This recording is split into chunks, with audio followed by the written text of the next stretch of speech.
segenap hidupku. 2 Samuel 19 ayat 21 sampai 23. Lalu berbicaralah Abisai anak Seruya, katanya, bukankah Simei patut dihukum mati karena ia telah mengutuki orang yang diurapi Tuhan? Tetapi Daud berkata, apakah urusanku dengan kamu, hai anak-anak Seruya, sehingga kamu pada hari ini menjadi lawanku? Masakan pada hari ini seorang dihukum mati di Israel?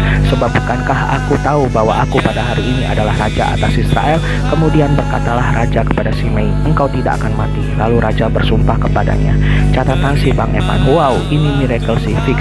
Sebuah perkataan iman Daud yang sebelumnya berkata mungkin, 2 Samuel 16 ayat 12, di mana hal tersebut bisa menjadi benaran nyata atau tidak benaran nyata. Akan tetapi Daud sudah siap menerima konsekuensinya dari perkataan mungkin tersebut. Jika benar terjadi, Daud tetap percaya kepada Yesus. Jika tidak benar terjadi, Daud tetap percaya kepada Yesus. Ada hal yang menarik nih yang pengen gua gali. 1. Abisai sudah 2 kali berusaha mengemukakan pendapatnya, akan tetapi selalu gagal. Apakah pendapat Abisai salah? Menurut gua sah-sah saja. Akan tetapi ada angle atau cara melihat sebuah permasalahan yang lebih besar. Si Abisai melihat permasalahan si Simei dari kacamata manusia. Intinya salah ya salah, yang salah tetap dihukum. Sebelumnya teman-teman bisa baca kisahnya dari 2 Samuel 16 ayat 5 sampai 14 dan juga dari catatan si Bang Evan Day 223. Sehingga Daud menyadarkan si Abisai, please jangan pakai kacamata manusia lo, pakailah kacamata Tuhan.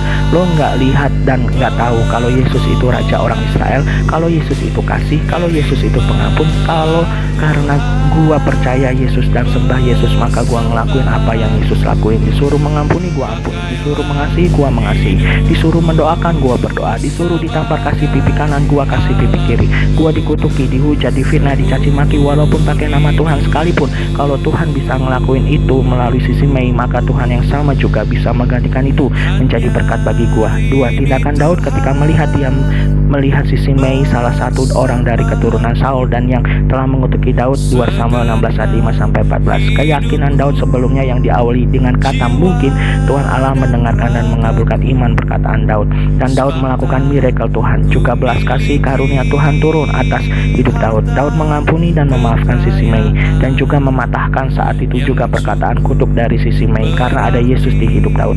Ketika sisi Mei sadar ada Yesus di hidup Daud, sehingga sisi Mei minta maaf kepada Yesus, mengakui kesalahannya kepada Yesus. Lalu dengan langkah imannya si Mei juga meminta maaf kepada Daud. You know what? Belas kasih karunia Tuhan, pengampunan Tuhan turun atas hidup si Mei dan Daud. The new season atau musim yang baru itu datang.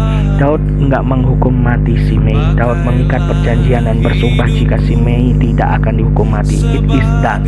Wow, guys, yuk kita belajar memiliki hati Daud ini. Walaupun Daud juga bisa melakukan atau memakai kacamata si Abisai, salah nggak? Boleh aja menurut gua sih.